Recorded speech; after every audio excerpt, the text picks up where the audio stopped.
இந்த அரசியல் பத்தி யோசிக்கும் போது எல்லா மக்களுக்குமே ஒரு ஆசை இருக்கும்ல. நம்மள ரூல் பண்ற லீடர் வந்து ரொம்ப கிளீனா இருக்கணும், கரப்ஷன் பண்ணக்கூடாது, ஹானஸ்டா இருக்கணும் யோசிப்போம்ல. But what is the reality? பார்லிமெண்ட்ல இருக்கிற எம்பிஸ்ல பாதிக்கு பாதி பேர் யாரு? கிரிமினல் தானே. ஏடிஆர் டேட்டா என்ன சொல்லுது? பார்லிமெண்ட்ல இருக்கிற 46% எம்பிஸ் மேல என்ன இருக்கு? கிரிமினல் கேஸ் இருக்கா? எம்பிஸ் மட்டும் கிடையாது, நம்ம ஊர்ல இருக்கிற எம்எல்ஏஸும், எல்லா ஸ்டேட்ல இருக்கிற எல்லா எம்எல்ஏஸையும் எடுத்து பாத்தீங்கன்னா அதுல 45% எம்எல்ஏஸ் மேல என்ன இருக்கு? கிரிமினல் கேஸ் இருக்கு. இதெல்லாம் ரியாலிட்டி. பட் ஆக்சுவலா பார்த்தனா இந்த ஃபேக்ட் எப்படி பார்க்கறத விட இன்னொரு ஆங்கிள் பார்க்கலாம். பார்லிமெண்ட் வச்சுக்கலாம். பார்லிமெண்ட் பேஸ் பண்ணி யோசிக்கலாம். 2009 வச்சுக்கலாம். 2009ல எலெக்ஷன்ல ஜெயிச்சு எம்பிஸ் ஆனவங்க லிஸ்ட்ல ஒரு 100 பேர் இருக்காங்கன்னா எத்தனை எம்பிஸ் மேல கேஸ் இருக்கு? 30%. ஃபார் எக்ஸாம்பிள் ஒரு 100 எம்பி இருக்காங்கன்னா அதுல 30 பேர் மேல கிரிமினல் கேஸ் இருக்கு. அடுத்த 5 இயர்ஸ் 2014ல அதே பார்லிமெண்ட்ல 34% எம்பிஸ் மேல கேஸ் இருக்கு. இன்னும் அடுத்த லெவல், இன்னும் அடுத்த எலெக்ஷன் 2019ல எலெக்ஷன்ல ஜெயிச்சு எம்பிஸ் ஆனவங்க லிஸ்ட்ல 43%. 100ல 43 பேர்ல என்ன இருக்கு? கிரிமினல் கேஸ் இருக்கு. அடுத்த எலெக்ஷன் ரீசெண்டா முடிஞ்ச 2024 எலெக்ஷன். சோ அதை ஜெயிச்ச எம்பிஸ்ல 46%. 100 எம்பி இருக்காங்கன்னா 46 பேர் மேல கேஸ் இருக்கு. அப்ப என்ன ஆகுது? 2009, 14, 19, 24 நம்ம என்ன யோசிக்கிறோமோ அதோட ஆப்போசிட் நடக்குதுல. ஒரு கிளீன் லீடர் வரணும்னு ஆசைப்படுறோம், ஹானஸ்டா இருக்கணும்னு ஆசைப்படுறோம். பட் வருஷங்கள் அதிகமாக நம்மள ரூல் பண்ற பார்லிமெண்ட்ல இருக்கிற எல்லா எம்பிஸும், நமக்கு சட்டத்தை உருவாக்குற எல்லா எம்பிஸும், நமக்கு சட்டத்தை எழுதுற எல்லா எம்பிஸும் பாதிக்கு பாதி பேர் மேல கிரிமினல் கேஸ் இருக்கு. அப்ப அந்த ஃபுல் டேட்டாவையும் சிம்பிளா ஒரு வார்த்தை சொல்லணும், என்ன சொல்லலாம்? கிரிமினலைசேஷன் ஆஃப் பாலிடிக்ஸ் சொல்லலாமா? பாலிடிக்ஸ்குள்ள என்ன நடந்துருக்கு? கிரிமினலைசேஷன் நடந்துட்டு இருக்கு. அப்ப இதுக்கு என்ன பண்ணலாம்? பார்லிமெண்ட்டுக்குள்ள ஒரு எம்பி வராருன்னா அவர் கிரிமினலா இருக்கக்கூடாதுன்னா அதுக்கு என்ன பண்ணலாம்? ஒரு லா போடுறாங்க. டாபிக் புரிஞ்சுல. இந்தியாவோட கிரிமினலைசேஷன் ஆஃப் பாலிடிக்ஸை சரி பண்றதுக்கு என்ன லா உருவாக்கலாம்? இல்லைன்னா இது வரைக்கும் என்ன லா போட்டிருக்காங்க? அப்ப அந்த ஆர்டர்ல தெரிஞ்சுக்க வேண்டிய ஃபர்ஸ்ட் முக்கியமான point, representation of people act 1951. ஒரு ஆக்ட் உங்களுக்கு தெரியும். அந்த ஆக்ட்ல புதுசா ஒரு பாயிண்ட் ஆட் பண்றாங்க, அப்டேட் பண்றாங்க. என்ன அப்டேட் பண்றாங்க? ஃபார் எக்ஸாம்பிள் நீங்க ஒரு எம்பியா இருக்கீங்க, இல்ல எம்எல்ஏவா இருக்கீங்க, உங்க மேல ஒரு கேஸ் இருக்கு. அந்த கேஸோட முடிவுல உங்களோட ஜெயில் டேர்ம் இருக்குல்ல, அது 2 வருஷத்துக்கு மேல இருக்கணும். நீங்க ஒரு குற்றம் பண்றீங்க, அந்த குற்றத்தோட பனிஷ்மெண்ட் வந்து அட்லீஸ்ட் 2 வருஷம் ஜெயில இருக்கணும். 2 வருஷத்துக்கு மேல ஜெயில இருக்க மாதிரி வருதுன்னா ஃபர்ஸ்ட் பண்ண வேண்டியது, நீங்க இதுக்கப்புறம் எம்பி கிடையாது, உங்களோட எம்பி போஸ்ட்டை டிஸ்குவாலிஃபை பண்றோம் ஃபர்ஸ்ட். ரெண்டாவது, நீங்க எத்தனை வருஷம் ஜெயில இருக்கீங்களோ, 2 வருஷமா இருக்கலாம், 3 வருஷமா இருக்கலாம், 5 வருஷமா இருக்கலாம்.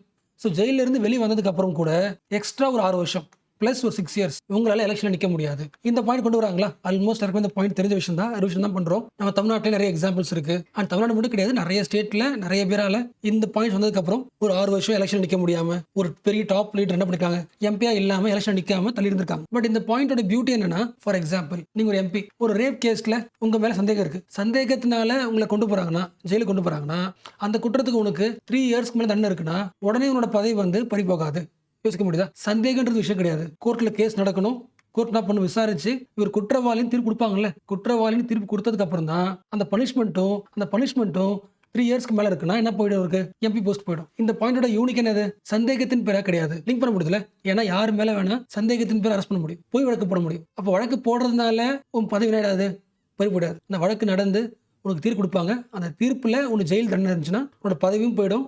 வெளியே வந்ததுக்கு அப்புறம் 6 வருஷம் எலெக்ஷன் நிற்க முடியாது. பட் இதே செக்ஷன்ல செக்ஷன் 8 கிளாஸ் 4 தப்பிக்கிறதுக்கு ஒரு ஐடியா இருந்துச்சு. என்னன்னா, ஃபார் எக்ஸாம்பிள் நீ ஒரு எம்எல்ஏ, ஒரு எம்பி, நீ ஒரு தப்பு பண்ணிட்ட, ஹைகோர்ட் விசாரிச்சு உனக்கு 2 இயர்ஸ் பனிஷ்மெண்ட், ஜெயில இருக்கணும்னு சொல்லியாச்சு. 2 இயர்ஸ் சென்டென்ஸ் கொடுத்தாச்சு. என்ன ஆகும்? எம்எல்ஏ போஸ்ட்டும் போயிடும், வெளியே வந்ததுக்கு அப்புறம் 6 வருஷம் எலெக்ஷன் நிற்க முடியாது. இவர் என்ன பண்றாருன்னா, ரொம்ப ஈஸியா தீர்ப்பு வந்து அடுத்த நாள் அப்பீலுக்கு போயிடுறாரு. எங்க? Supreme court. So what is the process? இன்னும் தீர்ப்பு வரல. சுப்ரீம் கோர்ட்ல தீர்ப்பு வர வரைக்கும் என்ன பண்ணலாம்? எம்பி எம்எல்ஏவா கண்டினியூ ஆக முடியும். அவ சுப்ரீம் கோர்ட்ல அதை விசாரிச்சு தீர்ப்பு என்ன ஆகும்? ஒரு 5 இயர்ஸ் மேல ஆகலாம். அதுக்குள்ள என்ன ஆகலாம்? அவர் எம்எல்ஏ போஸ்டே முடிஞ்சு போயிடும். நிறைய பேர் இந்த டாக்டிக்ஸ் யூஸ் பண்ணாங்க. பட் உங்களுக்கு தெரியும் 2013ல லில்லி தாமஸ் கேஸ்ல சிம்பிளா சொல்லிட்டாங்க. அப்படிலாம் கிடையாது. ஒரு கோர்ட் இருக்கு, அந்த கோர்ட் குற்றவாளி சொல்லிடுச்சுன்னா அப்பீல் போறதெல்லாம் உன் இஷ்டம். பட் ஒரு கோர்ட் உனக்கு குற்றவாளி சொன்னா கூட உன்னோட பதவி போயிடும், எலெக்ஷன் நிற்க முடியாது. நீ அப்பீல் போயிட்டு அப்புறம் அதை பார்த்துக்கலாம். அப்பீல் முடிவு வர வரைக்கும் வெயிட் பண்ண அவசியம் கிடையாது. உன் போஸ்ட் என்ன பண்ணிடலாம்? எடுத்துக்கலாம். ஸோ இந்த ஐடியாஸ் வந்து ஓரளவுக்கு கிரிமினலைசேஷன் ஆஃப் பாலிடிக்ஸை குறைக்கணும் ட்ரை பண்ணாங்க. அப்போ இந்த ஐடியாவோட அடுத்த ஸ்டெப் தான் என்னது? இப்போ கொண்டு வர போற அப்டேட் என்ன சொல்லிட்டாங்க? இது வரைக்கும் பார்த்தது எல்லாமே யாரு? எம்எல்ஏ எம்பி தப்பு பண்ணா. முக்கியமான ஆள் யாரு தப்பு பண்றதுல?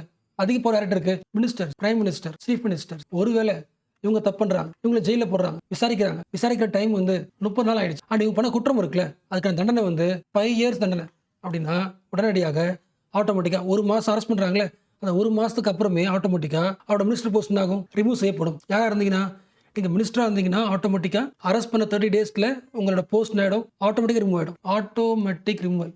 பட் ஒருவேளை நீங்க வந்து மினிஸ்டர் கிடையாது, பிரைம் மினிஸ்டர், சீஃப் மினிஸ்டர் இருக்கீங்கன்னா, நீங்க அந்த ஜெயில இருக்கீங்க, 30 டேஸ் ஆயிடுச்சுன்னா 31 நீங்களே என்ன பண்ணணும்? நீங்களே வாலண்டரியா ரெசிக்னேஷன் லெட்டர் கொடுத்துட்டு வெளியே வந்துடும். லிங்க் பண்ண முடியுதா?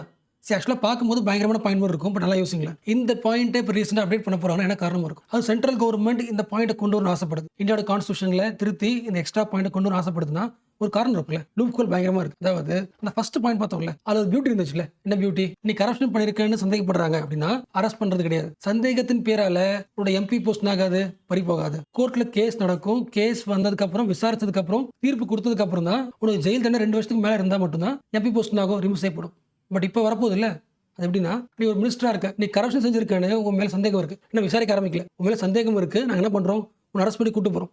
கூட்டு போய் விசாரிக்க போறோம். என்ன கேஸ்க்கு? ஃபார் எக்ஸாம்பிள் கரப்ஷன் வச்சு. அப்ப இந்த கேஸுக்கு உனக்கு ஒருவேளை தீர்ப்பு கிடைச்சா கண்டிப்பா 5 இயர்ஸ்க்கு மேல பனிஷ்மெண்ட் கிடைக்கும். அந்த அளவுக்கு பெரிய குற்றம். பட் நீ பண்ணியான்னு தெரியல, சந்தேகம் இருக்கு. உன்னை என்ன பண்ண போறோம்? கூட்டு போயிட்டு விசாரிக்க போறோம். ஜெயில விசாரிக்கும் போது 30 நாள் ஆயிடுச்சு, இன்னும் முடிவு கிடைக்கல. பட் முடிவு கிடைச்சதுன்னா தண்டனை எப்படி இருக்கும்? 5 இயர்ஸ் மேல இருக்கும். அப்ப ஆட்டோமேட்டிக்கா நீ மினிஸ்டரா இருக்க, உன் போஸ்ட் நேடம் ரிமூவ் செய்யப்படும். சிஎம் இருந்தா என்ன பண்ணும்? ரிசைன் பண்ணிடணும். லாஜிக் புரியுதா? அப்ப இந்த பாயிண்ட்டை ஏன் வந்து சென்ட்ரல் கவர்மெண்ட் கொண்டு வர ட்ரை பண்ணுது? இதான் டிபேட், இப்போ பொலிட்டிக்கல் டிபேட். லாஜிக் புரியுதா? கிரிமினலைசேஷன் ஆஃப் பாலிடிக்ஸ் சரி பண்ண வேண்டியது முக்கியம் தான். பட் நான் ஒரு ஆர்டினரி பர்சன், மினிஸ்டர் ஆகிறேன். என் மேலே பொய் வழக்கு போடலாம், ஒரு பெரிய பொய் வழக்கு போடலாம், போட்டு ஜெயிலில் வைக்கலாம். 30 டேஸ்ல என் மினிஸ்டர் போஸ்ட் போயிடும். பட் கோர்ட்டில் விசாரிச்சு தீர்ப்பு வரும்போது ஒரு 5 இயர்ஸ் ஆயிடலாம். அது வரைக்கும் என்னை அரெஸ்ட் பண்ணாமல் இருக்க மாட்டாங்க. என் மினிஸ்டர் போஸ்ட் என்கிட்ட இருக்காது. டிஃபரன்ஸ் புரியுதா? அந்த ஆர்பி ஆக்ட் பார்த்தோம்ல, அதில் உனக்கு தீர்ப்பு கொடுத்ததுக்கு அப்புறம் தான் போஸ்ட் போகும். பட் இதில் சந்தேகத்தின் பேரே அரெஸ்ட் பண்ணி நீ பண்ண குற்றம் வந்து 5 இயர்ஸ்க்கு மேலே பனிஷ்மெண்ட் இருக்கிற மாதிரி இருந்துச்சுன்னா உன்னை விசாரிக்கும் போதே உன் போஸ்ட் நேடம் போயிடும். அப்ப என்ன பண்ண? ரொம்ப சிம்பிளா எல்லா முக்கியமான பாடி சொல்லுவாங்களே, சிபிஐ, இந்த எல்லா அதிகாரமும் யார்கிட்ட இருக்கு? சென்ட்ரல் கவர்மெண்ட் இருக்கு. என்ன பண்ணலாம்? ஒரு ஸ்டேட் சிஎம் மேல கூட ஒரு கேஸை போட்டு என்ன பண்ணுங்க, 1 மாசம் விசாரிக்கிற மாதிரி ஆக்ட் பண்ணுங்கன்னு சொல்லி விசாரிச்சா 31வது நாள் இந்த சிஎம் என்ன பண்ணுவாரு? ரிசைன் பண்ணுவாரு. அப்ப இந்த இடத்துல என்ன பண்ணலாம்? இந்த ஸ்டேட்ல ஒரு இன்ஸ்டெபிலிட்டி கொண்டு வர வாய்ப்பு இருக்கு. ரியாலிட்டியில சொல்றேன், லிங்க் பண்ண முடியுதா? பேப்பரா பார்க்கும்போது ஒரு இந்தியாவோட பிரைம் மினிஸ்டர் சிஎம் கூட என்ன பண்ண முடியும்? ஜஸ்ட் அவர் மேல ஒரு குற்றமுக்கு சந்தேகப்பட்டா கூட ஒரு 30 நாள்ல விசாரணை இருக்காங்கன்னா போஸ்ட் போயிடும். அவ்வளவு ஸ்ட்ராங்கான பாயிண்ட் தியரட்டிக்கலா இருந்தாலும், பேப்பர்ல அப்படி இருந்தாலும் ரியாலிட்டியில சென்ட்ரல் கவர்மெண்ட் ஸ்டேட்ல இருக்கிற எல்லா மினிஸ்டர்ஸையும் சிஎம்ஐயும் டிஸ்டர்ப் பண்ண வாய்ப்பு இருக்கு. அப்ப இந்த பாயிண்ட்டை கான்ஸ்டிடியூஷன் ஆட் பண்றதுக்கு என்ன பண்றாங்க? கான்ஸ்டிடியூஷனை திருத்துறாங்க, அமெண்ட்மெண்ட் பண்றாங்க. 130th amendment bill, automatic removal of minister எப்போ? If arrested and detained for just 30 days. இப்போ சொல்லுங்க, இந்த 130th அமெண்ட்மெண்ட் பில்ல இருக்கிற ப்ராப்ளம் என்ன? What is the first problem? Before ட்ரையலா, போலீஸ் உன்னை அரெஸ்ட் பண்ண உடனே, போலீஸ் ஆக்ஷன் எடுத்த உடனே என்ன ஆகுது? உனக்கு உன் போஸ்ட் ஆகுது ஜஸ்ட் 30 டேஸ்க்குள்ள பறி போகுது. பிஃபோர் ட்ரையல் கோர்ட் விசாரிக்கவே இல்லை, 30 டேஸ் கஸ்டடி, 31வது நாள் என்ன ஆட்டோமேட்டிக்கா ரிசைன் ஆயிடுது. அண்ட் இதே விஷயத்தை இன்னொரு ஆங்கில பார்க்கலாம். இவரை சூஸ் பண்ணது யாரு? இவரை இந்த மினிஸ்டர் பதவி சூஸ் பண்ணது யாரு? சிஎம் இருப்பாரா? சிஎம் யாரு? மக்கள் சூஸ் பண்ணவங்களா? அப்போ ஒரு கவர்மெண்ட்டை மக்கள் சூஸ் பண்ணது, அந்த கவர்மெண்டோட முக்கியமான சீஃப் மினிஸ்டர் ஒரு மினிஸ்டர் சூஸ் பண்றாரு. அந்த பதவி வந்து ஆட்டோமேட்டிக்கா ஜஸ்ட் ஒரு போலீஸ் அரெஸ்ட் பண்ணவன், ஜஸ்ட் ஒரு போலீஸ் அரெஸ்ட் பண்ண 30 days 31th டேல வந்து ரிமூவ் ஆயிடும்னா மக்களோட பவர் ஆகுது, குறையுதுல. மக்களோட சிஎம் தனக்கு பிடிச்ச ஒரு மினிஸ்டர் போறாரு, அந்த மினிஸ்டரோட பதவி வந்து ஜஸ்ட் சந்தேகத்தின் பேராலே 1 மாசம் தூக்கிடுவாங்கன்னா மக்களுக்கு பவர் கிடையாதுல்ல. அந்த ஆங்கிள் வச்சுக்கலாம். மூணா பண்ணது சென்ட்ரல் கவர்மெண்ட் ஸ்டேட் மினிஸ்டர்ஸ் மேல இது மிஸ்யூஸ் பண்ணலாம். என்ன சேலஞ்சஸ்? எஸ். அண்ட் மேபி சில பேர் இப்படி யோசிக்கலாம், ஒரு மினிஸ்டர் அரெஸ்ட் பண்றாங்க, 30 டேஸ்க்கு மேல ஜெயிலில் விசாரிச்சுட்டு இருக்காங்க, இவர் அரெஸ்ட் பண்ண கேஸ் கண்டிப்பா தண்டனை வந்து 5 இயர்ஸ்க்கு மேல இருக்குன்னா இவர் போஸ்ட் ஆகுது, ரிமூவ் செய்யப்படுகிறது. இந்த பாயிண்ட்டை ஏன் கான்ஸ்டிடியூஷன் ஆட் பண்ணணும்? அதாவது கான்ஸ்டிடியூஷன் அமெண்ட்மெண்ட் ஏன் முக்கியம்? உங்களுக்கு தெரிஞ்சதுதான். ஆர்டிகல் 75 கிளாஸ் 1 என்ன சொல்லுது? நீ சென்ட்ரல் கவர்மெண்ட்ல யூனியன் மினிஸ்டரா இருக்க, நீ மினிஸ்டரா இருக்கிறது யாரோட பிளஷர்? பிரசிடென்ட் தான் உன்னை அப்பாயிண்ட் பண்ணுவாரு, பிரசிடென்ட் தான் உன்னை ரிமூவ் பண்ணுவார். யார் சொல்றதை பேஸ் பண்ணி? பிரைம் மினிஸ்டர் சொல்றதை கேட்டு. பட் மேலே பார்த்தோம்ல, மேலே பார்த்த சிச்சுவேஷன் படி இந்த மினிஸ்டர் வந்து ஜெயிலில் இருந்தாலே ஆட்டோமேட்டிக்கா அவரோட போஸ்ட் ஆயிடுது, ரிமூவ் ஆயிடும் அப்படின்ற பாயிண்ட் கான்ஸ்டிடியூஷன்ல கிடையாது. நான் புதுசா ஒன்று ஆட் பண்ண போறோம். அப்ப இது வரைக்கும் ஒரு மினிஸ்டர் தூக்கலான்ற பவர் யாருக்கு இருக்கு? பிரசிடென்ட்க்கு மட்டும் இருக்கு. இப்போ அப்படி கிடையாது, ஆட்டோமேட்டிக்கா கூட ஒரு பவர் என்னாகும்? ரிமூவ் செய்யப்படும். அந்த பாயிண்ட் ஆட் பண்ணுவோம்ல, ஆட் பண்றான். ஆர்டிகல் 75. அதே மாதிரி தான் ஆர்டிகல் 164 கிளாஸ் 1. நீ ஒரு ஸ்டேட்ல மினிஸ்டரா இருக்க, உன் மினிஸ்டர் போஸ்ட் அப்பாயிண்ட் பண்றதும் ரிமூவ் பண்றது யாரு? Pleasure of governor. யார் சொல்றதை கேட்டு? சிஎம் சொல்றதை கேட்டு. ஸோ கான்ஸ்டிடியூஷன் படி ஒருத்தர் மினிஸ்டரா இருக்காரு, அந்த மினிஸ்டர் வந்து ரிமூவ் பண்ணணும்னா ஒன்று பிரசிடென்ட் இல்ல கவர்னர். பட் இப்போ என்ன பண்ண போறோம்? புது பாயிண்ட், ஆட்டோமேட்டிக்கா கூட ரிமூவ் பண்ண முடியும். அதே மாதிரி தான் யாருக்கும்? டெல்லிக்கும் இல்ல 239 கிளாஸ் 5 தானே. எஸ். டெல்லி கவர்மெண்ட்ல மினிஸ்டரா இருக்கனா, டெல்லியில யார் இருப்பா? லெப்டினன்ட் கவர்னர் இருப்பார், அவர் தூக்குவார். இப்போ டெல்லியா இருக்கட்டும், மற்ற ஸ்டேட்டா இருக்கட்டும், சென்ட்ரல் கவர்மெண்டா இருக்கட்டும், ஆட்டோமேட்டிக்கா ரிமூவ் ஆகிறதுக்கான ஒரு பாயிண்ட்டை ஆட் பண்ண போறோம். therefore we have to amend the constitution 130. சொல்றதுக்கு ஓகே இல்ல. பட் அகைன் ரியாலிட்டிக்கு வாங்க. இந்த 130th amendment bill constitution add பண்ணிட்டாங்கன்னா எந்த மினிஸ்டர் மேல வேணா ஒரு குற்றச்சாட்டு வச்சு ஒரு 30 நாள் ஜெயில வச்சு அவர் தூக்கிட முடியுமா? அப்ப இந்த பாயிண்ட் எப்படி இருக்கு? கொஞ்சம் ராவா இருக்கு. அப்ப என்ன பண்ணலாம்? கொஞ்சம் ரிஃபார்ம் பண்ணலாம். எப்படி பண்ணலாம்? அந்த கேஸ் விசாரிக்கலாம். ஒரு இண்டிபெண்டா ஒரு கோர்ட் வச்சு இண்டிபெண்டன்ட் ரிவ்யூ பாடின்னு ஒன்று போட்டு அந்த கேஸை ரிவ்யூ பண்ணி அப்புறம் என்ன பண்ணலாம்? போஸ்ட் ரிமூவ் பண்ணலாம். ஓரளவுக்கு டிஃபரன்ஸ் புரியுதுல. மேபி சில பேர் யோசிக்கலாம், அப்பெல்லாம் தேவையில்லை, பவர்ல இருக்கிறவங்க மேல சந்தேகப்பட்ட என்ன பண்ணிடலாம்? போஸ்ட் தூக்கலாம் யோசிக்கலாம், நல்லா யோசிங்க. ஒருத்தவங்க அரெஸ்ட் பண்றோம்னா, arrest is not equal to conviction. அதான் வச்சுங்க. ஒரு ஆள் கன்விக்டட்னு அர்த்தம். ஒரு கோர்ட் விசாரிக்கணும், 2 பக்கமும் டிபேட் பண்ணணும். அந்த கன்க்ளூஷன்ல கோர்ட் ஒரு தீர்ப்பு தரும். அந்த தீர்ப்பு என்ன ஆகணும்? அந்த பர்சன் கன்விக்ட் செய்யப்படுவார்கள். அரெஸ்ட் பண்றதுனாலே அவங்க என்ன கிடையாது, குற்றவாளி கிடையாது. அப்ப அரெஸ்ட் பண்றதுனாலேயே இவரோட ரைட்ஸ் என்ன கிடையாது, பறிபோக முடியாது. அதான் யார் சொல்றா? ஆர்டிகல் 21 தானே. What is article 21? Right to life and liberty. ஒரு பர்சன் தப்பு பண்ணிருக்கான்னு சொல்லிட்டு ப்ரூவ் பண்ணாத வரைக்கும் ஹி இஸ் யார்? அவர் யார்? அவரு இன்னோசென்ட் தானே.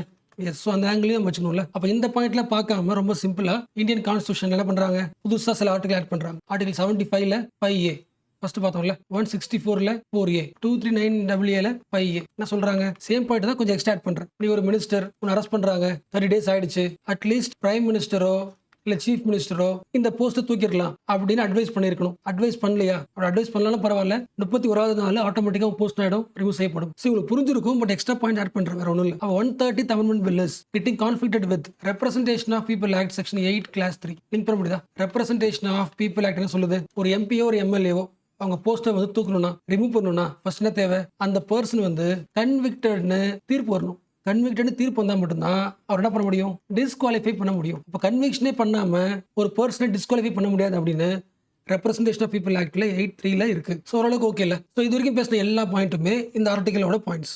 த new constitution bill, the need for a balancing act. So இந்த ஆர்டிகல்ல என்ன பாயிண்ட்ஸ்லாம் கொடுத்துருக்கோ ஆல்மோஸ்ட் டீட்டெயிலாக பார்த்தாச்சு.